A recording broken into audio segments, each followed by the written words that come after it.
Super Saravana stores. தமிழக அரசியல் சூழல் மீண்டும் சூடுபிடித்திருக்குன்னே சொல்லலாம்.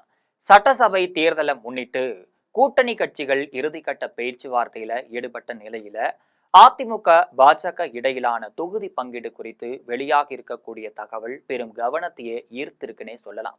குறிப்பா சொல்ல போனா திமுக கூட்டணியில காங்கிரசிற்கு வழங்கப்பட்ட இடங்களை விட ஒரு தொகுதி குறைவா பாஜகவிற்கு ஒதுக்கப்பட்டிருக்கலாம் அப்படிங்கிற தகவல் அரசியல் வட்டாரத்துல புதிய கேள்விகளை எழுப்பியிருக்கு.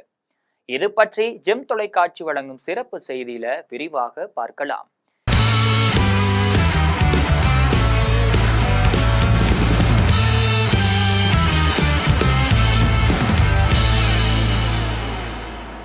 தமிழக சட்டசபை தேர்தல் வருகின்ற ஏப்ரல் 23ஆம் தேதி நடக்க இருக்கு.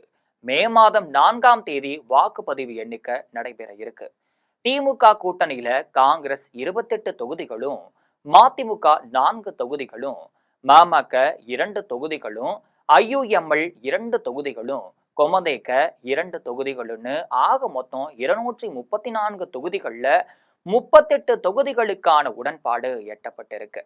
ஒரு பக்கம் மார்க்சிஸ்ட் கம்யூனிஸ்ட் கட்சிகளுடன் பேச்சுவார்த்தை நடத்தப்பட்டிருக்கு. அதே போல விசிகாவுடனும் தொகுதி பங்கீடு பேச்சுவார்த்தை நடத்தப்படுது. தேர்தல் தேதி அறிவிக்கவில்லை என்று எதிர்பார்த்திருந்த நிலையில தான் அறிவித்த போதிலும் இதுவரைக்கும் அதிமுகவில் தொகுதி பங்கீடு பேச்சுவார்த்தை நடத்தப்படல.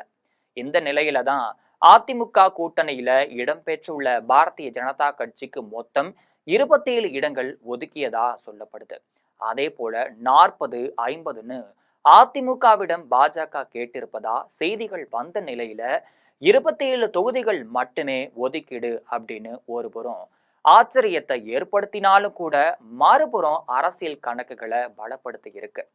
குறிப்பா சொல்ல போனா திமுக கூட்டணியில காங்கிரஸ் கட்சிக்கு ஒதுக்கப்பட்ட இடங்களை விட பாஜகவிற்கு ஒரு இடம் குறைவாக ஒதுக்கப்பட்டிருப்பது அரசியல் வட்டாரத்துல உற்று கவனிக்க வேண்டிய ஒரு விஷயமா தான் பார்க்கப்படுது. உத்தேச தொகுதிகள் என்ன என்பதையும் அடுத்தடுத்து பார்க்கலாம். பாஜக போட்டியிட வாய்ப்புள்ளதாக கூறப்படும் 27 தொகுதிகள்ல சில முக்கிய இடங்கள் என்றால் கொங்கு மண்டலம், கோவை வடக்கு, ஒசூர், ஊட்டி, அவினாசி; தென் மண்டலம் நாகர்கோவில், மதுரை தெற்கு, சென்னை, வேளச்சேரி, தியாகராய நகர் போன்றவை உள்ளடங்கும். குறிப்பா சொல்ல போனா பாஜக வலுவாக இருக்கும் கன்னியாகுமரி மாவட்டம் மட்டும் இல்லாம கொங்கு மண்டல தொகுதிகள்ல அக்கட்சி அதிக கவனம் செலுத்திட்டு இருக்கு. உறுதிப்படுத்தப்படாத தகவல் இருப்பினும் இந்த தகவல்கள் அனைத்தும் அதிகாரப்பூர்வமானவை கிடையாது.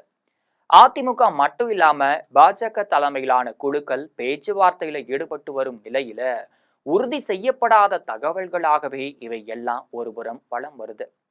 வெற்றி வாய்ப்புள்ள தொகுதிகளை அடையாளம் காண்பதுல இரு கட்சிகளும் தீவிரமா ஆலோசித்துட்டு இருக்காங்க. இந்த தொகுதி பங்கீடு குறித்த அதிகாரப்பூர்வ அறிவிப்பு இன்னும் சில நாட்கள்ல வெளியாகும் அப்படின்னு எதிர்பார்க்கப்படுது. காங்கிரஸை விட குறைவான தொகுதிகள் என்ற தகவல் உண்மை எனில் அது கூட்டணியின் பேச்சுவார்த்தையில எந்த மாதிரியான தாக்கத்தையும் ஏற்படுத்தும் அப்படிங்கிறது பெரிய எதிர்பார்ப்பாகவே இருந்துட்டு இருக்கு. இது போன்ற நிறைய அரசியல் செய்திகளை அன்றாடம் தெரிவித்துக் கொள்ள ஜெம் தொலைக்காட்சியுடன் எப்பொழுதும் இணைப்பில் இருங்கள்.